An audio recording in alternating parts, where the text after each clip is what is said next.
वाणी सिद्ध हो गई और ये भाव झूठे हो गए।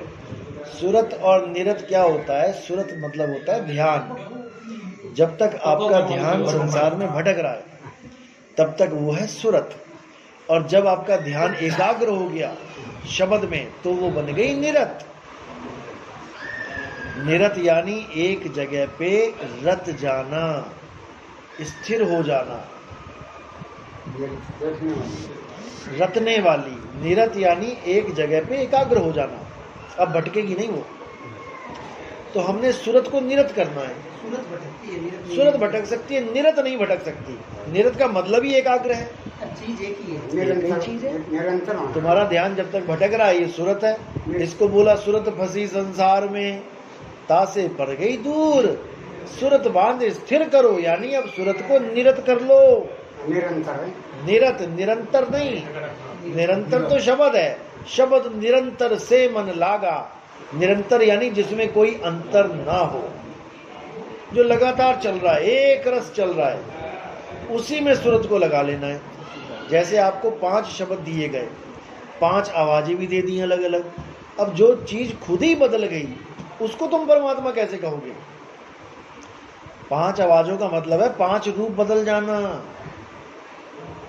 तो जब वो बदल ही गया तो परमात्मा कहाँ रहा? पकड़ भी कौन से करे, पहचान भी कौन से करे। तो फिर कितने साल हो गए राधा स्वामी में?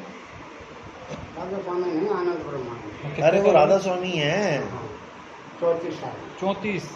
ये क्या मीठा होता है? ये ऐसे खाने होते हैं? तो आज परमात्मा शरीर से अलग है या अलग है? अलग है, अलग। अजूनी, अजूनी से भंग। अजूनी यानी जूनों से रहित है। तो आप लोग बताते हैं कि रोम रोम में रम रहा, वो जीव है।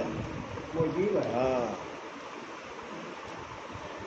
जीवात्मा है। बिल्कुल आप जीवात्मा। लेकिन जीवात्मा भी परमात्मा से भिन्न नहीं है, इसलिए कह देते हैं रोम रोम में रम रहा।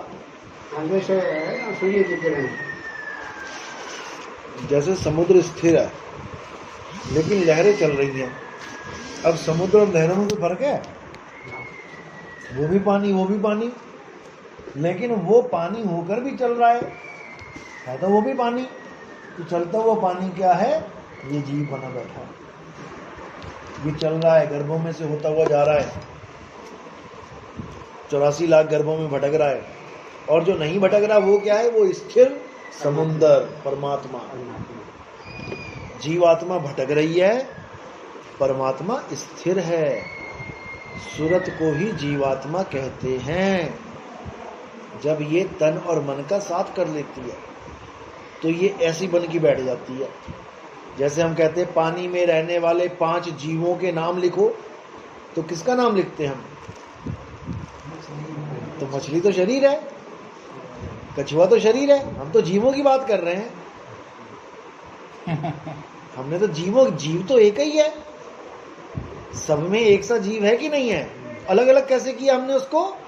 शरीर देख के, क्योंकि जीव ने वो शरीर धारण कर लिया है, भटक रहा है इसीलिए। अब जब शरीरों को छोड़ दे और वापस घूम के समुद्र में समा जाए, वो लहर खत्म हो जाएगी। जो समुद्र शांत है उसके ऊपर कितनी लहरें दिखती हैं? कितनी लहरें देखोगे? जो शांति है, जो शांत हो गया उसमें लहरें हैं ही नहीं। यानी सारी लहरें जो भाग रही थी वो शांत हो गई। जितने जीव ये अलग अलग अलग अलग बैठे हैं ये सब एक हो जाएंगे। हाँ, अलीगढ़। Hello hello, Sahib बंगी Satnam.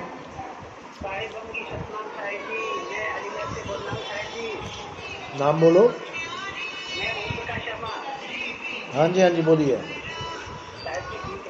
बढ़िया बढ़िया, आप सुनाओ। मैं भी ठीक हूँ। और इधर अलीगढ़ की साइड में होने जा रहा है कभी सत्संग साहिब जी? अगले महीने। अगले महीने होगा? कहाँ पे? वहीं अलीगढ़ में ही, या इलाज में, अलीगढ़ में। अलीगढ़ में होगा? अलीगढ़ में? खास अलीगढ़ में? हाँ, करेंगे इस बार। अच्छा, अरे बहुत बहुत बहुत बहुत खुशी हो रही है सर। चलो, अच्छी बात है। तो गए थे हम पिछली बार। अच्छा अच्छा। सर जी मैं थोड़ा सा मेरा भ्रम है, मैं मेरी ये क्लास में ही आप आए थे ना।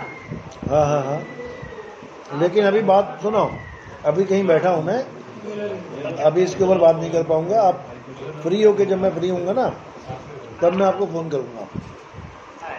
चलो सतनाम सतनाम।